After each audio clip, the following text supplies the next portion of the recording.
Oh, I like this question. Where do you feel the most pressure? Where do you feel the most pressure? This matters when it comes to decluttering, because often our decluttering is a result of things that are incomplete, things that we want to get to or need to get to, but definitely want to get to, but we haven't done it yet. So there's one thing that's almost done, and we'll put it to the side. And we start another thing that's almost done, and then we get distracted over here. And it's like, oh, I have to do that thing too. And suddenly we have things that are at 80%, 95%, 99%, 60%. Hence my pile right over here, right out of camera shot. Not out of shame, but just it'll be too hard to tilt the camera. I'm not ashamed of it at all. But I'm part of that struggle too. And it depends on what projects you have going on, and again, what is your main priority. When we feel pressure, the best thing we can do, number one, is get things off of our plate. That could be quite simply two different decisions, two different choices. We can either finish something or we can drop it. We can finish something or we can drop it. But if we're feeling that pressure, we need to get it off our plate. And once you look at it more like a dichotomy, as in like just a choice, bilateral choice, whatever highfalutin word you want to use, as soon as you look at it like that, it gets a lot faster because it forces you to think, is this a priority or is this not a priority? Is this a must to do or is this a nice to do? So that's the first part of the process. If you're feeling pressure about a certain thing, is it worth it? If it's worth it, try to find ways to get it done. If it's not worth it, then let it go. But everything can't be worth it. It's the decision. The second part of it is once we decide whether something's worth it or not, and then we go ahead and complete it or we let it go, then that actually leaves room for growth. And that's what I'm really getting at with talking about decluttering.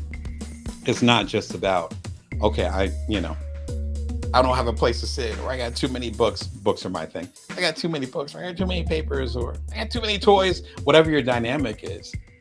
That's not really the thing. The thing is that you actually don't have room, psychologically or otherwise, for new things to come in. That's the quiet part said out loud. That's why clutter is overwhelming. It's not overwhelming because it's too much stuff. It's overwhelming because you don't know where to focus. That's why it's overwhelming. And so if you can decide whether you're going to follow through on something or let it go, then automatically go to number two, as far as actually making room for growth. And that could be a new shiny physical thing. It could be a new app or a piece of software that will make your life easier. It could be just a space to think and to emotionally feel a little freer. It could be all three. It kind of doesn't matter. What matters is going through the process of figuring out if it's worth doing or not worth doing. And then once you follow up on it and finish it, or you let it go, then suddenly you have that space. I've had that experience. Give a shout in the comments if you've had that experience as well. That's why my family teases me, where I definitely have that minimalist streak where it's just like, okay, it's feeling too cluttered. It's time to let stuff go. And I'm getting rid of stuff left and right. I'm giving stuff away. I'm selling stuff. It's like, it's out of here. But I go through that cycle regularly, a few times a year. If you've been watching for a while, you know I go through the cycle 2 to 3 times a year. I'll go through the cycle where I let go of things. But in my mind and in my experience, that gives that space for me to show up in certain ways that I couldn't if I had so much clutter. Speaking of getting organized and finishing, highly recommend a TED Talk that I did. This is my third TED Talk? Yeah, it's my third TED Talk. Third TEDx Talk, I should be clear. My second TEDx Talk, third TED Talk in general. And I was talking about why you should strive for good enough. Shout out to TEDx Toledo. Again, the same area where I was an entrepreneur in residence. Again, the link is below. It's above you or below you, while you're watching. You can find the link. The link is in there. And if you missed the conversation at the top of the show, you can just rewind it. But I was entrepreneur in residence, I think around the time, this was right before I was entrepreneur in residence over in Toledo for Toledo Lucas Public Library. Again, I just released it from the vault of my experience there. And this talk is probably my favorite TED Talk that I've done. And it talks about the challenge of us trying to do things at such a high level, trying to be perfect, that we end up not getting things done or not completing things. And the burden, quiet burden that puts on all of us. A 13-minute TED Talk, I think it's worth the time. I'm biased, of course, but I think it's worth the time if you want to understand the deeper level of what clutter and incomplete things and other things mean within the context of what we're talking about today in livelihood, in your career, and in your personal life. So deep conversation, but hopefully you'll enjoy it. Be sure and check it out. If you want a practical example as far as how to get more clarity for what you're doing, why you're doing it, where you're supposed to be, I'd recommend the app Todoist. One of my favorite. I love that name, Todoist. I really do. And let me go ahead and see if I can get Todoist up for y'all. Can you see it? Yes, success. Thumbs up if you can hear me. All right. Todoist, really simple app. We'll go to the features page.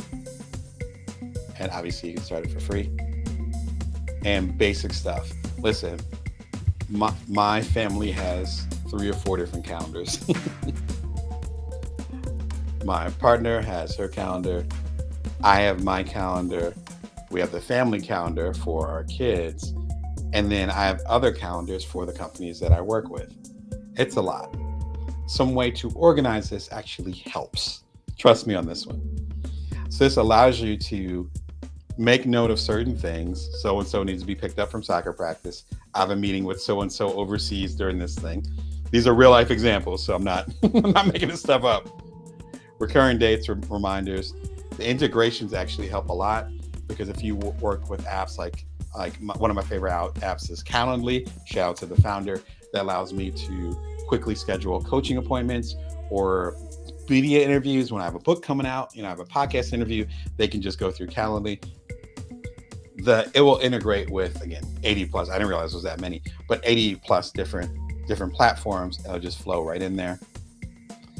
And then this is the killer right here. Syncs across all your devices. I was just talking about the different devices. Dropbox does the same thing, so you start to see this pattern. And then it's available on, I think, pretty much all the platforms. I don't think it's on Linux. Shout out if you know what Linux is. Other than that, I think it's on all the major platforms, and of course browser extensions, which allows you to do different things. If you are overwhelmed with the clutter of organizing the different places you have to be, particularly if you're a parent to young kids as I am, and you're managing their schedule because they're kids, this would be a great opportunity for you to check it out. Here are the different, but these are the major features. And again, it's a really simple app. I think if I was still doing the founding, then this feels like one of those apps that I'll be involved in some capacity. So I'm really fascinated by the stuff they're doing over there. You can check out the link. I think with the link that I have, I think you end up getting, it says for free on there. So I think you end up getting a free trial. I forget for how long. But go ahead and check it out. See if it's up your alley. See what's happening with that. Let's go ahead and close that. There we go. Hey, look, we survived. Good job. Always tough changing screens. You fellow presenters and speakers know the deal with that. And then if we're going to talk about dropping stuff, we got to talk about priorities. We're going to talk about organizing our life based on the life we want to live. Got to talk essentialism. Shout out to Greg McEwen. Fascinating book, dog-eared, old. I think there's dust on it. Had it for a while. In fact, I think it was originally my partner's book, and then I'm gaffling it. Shout out to you if you remember the word gaffle. But it's still in the same house, so it doesn't matter. But I think it came out probably about 15 years ago. He's done other books. Shout out to Greg, but I haven't gone beyond this one. Fantastic book. Essentialism is not minimalism. It's not minimalism. This whole podcast, shout out to the minimalists. This whole podcast and platforms and books about that. This is not about minimalism. No. This is about figuring out what matters the most in your life, which is not minimalism. Minimalism is basically saying, I'm only going to have so much stuff, usually physical. Essentialism is saying, this is the priority. Again, this is where that Greek term priority, where they discussed this. I believe it was Greek. That I talked about at the top of the show. This is my priority. Everything's going to be built around it. That's a whole different thing. When I did my first 2 startups, I was at home with my kid from when he was 4 months old to we ended up selling the second startup right after his second birthday. So it was a good 2 year stretch. My essentialism was my kid is my priority. Everything else is going to be built around that. But that enabled me to do stuff I'm really proud of, to help take care of my family in many different ways and different resources, to show up in certain ways, even to write books around that period of time. It allowed me to do that because I knew that our first son was a priority of everything. So if it was falling apart as far as taking care of him, then everything else would fall apart. That was my opinion at the time. Still a very strong opinion. He doesn't need me as much. Even our youngest, who just turned 8, doesn't need me as much. But for those first 5 years, he and then later on they were the center of everything that I did, and everything would have to work within that. I was even entrepreneur in residence while both of them, I believe, are under the age of 5. I don't mean that as a flex. What I mean that is that I knew what my priority was. And thank God I did. Now they're older and, they're about to start middle school. It's just a different phase. But I was able to be fully present for them because I built everything around them. Now they don't need me as much. So my essentialism is a little bit different. Now it's like, no, my focus is on my family, but I'm also going to build my career, and I'm going to start ghostwriting some over here. I'm going to start this show. I started this show around the time that our youngest turned 5. That's not a coincidence. It was 3 years ago. He just turned 8. It follows that pattern. It follows that blueprint. Once they started going to school, preschool or regular or kindergarten, they didn't need me as much. That is essentialism. Greg is so honest, and it's so beautifully said in this, where he was like, I had this moment, and I do with kids. I had this moment. He's like, my priorities are jacked up. What exactly am I doing? That's where the book came from. So what exactly is the most important thing to you right now? Now that might change again over time. That's okay. But what's the most important thing right now? And what are you feeling the most pressure on? Usually, going back to the first question and then this current question with what do you feel the most pressure on? That's usually knowing our main priority usually helps take the pressure off. These two things are connected. That's why I'm asking these two questions. If you know your priority is over here and there's something stressful over here, you're not going to be stressing about that as much as it is over here. It's almost like a weighted focus. So when I was going through startup stress, I talked about that again in the complete Bring Your Worth collection. When I was going through startup stress, when I was going through certain challenges and issues, it was always came back to, well, is our boy okay? Oh, our kid is fine? Okay. All right, well, let's hire a lawyer for this. Okay, well, I'll do an all-nighter over here. That's fine. Oh yeah, this is not working anymore? Well, let's pivot in a different direction. Like, that made it so much easier because my main focus was on him, not on all of this. And once you start to work through that, I think it becomes a lot easier to declutter mentally, physically, emotionally. What exactly is important to you? Because then the rest of it falls to the wayside. Again, the rock example, and I'll throw that link back up again. Can't emphasize this enough. How to organize your life right now. Be sure and check out that link. If you're like, Damon, that sounds like me, but I'm not sure what to focus on, it's time to have that conversation, even if it's with yourself. Today, we're talking about decluttering. Declutter your small business. Again, as small business owners, we're wearing all the hats. All the hats. All the hats. And so if we're going to wear all the hats, that means we need to find good ways to manage it. Again, I gave some software and book recommendations. If you missed them, they're all below. I'm an entrepreneurial coach to side hustlers, solopreneurs, otherwise non-traditional entrepreneurs. Bring Your Worth TV is every Wednesday at 1:11 p.m. Pacific Standard Time, Vegas time. This is episode 337, I think. There's 336 episodes, 36 episodes well before this. So if you want some more insight, be sure and check that out. You subscribe for free. And a complete Bring Your Worth collection is available everywhere, including on this channel. If you want to listen to the audiobook right now, just click the link.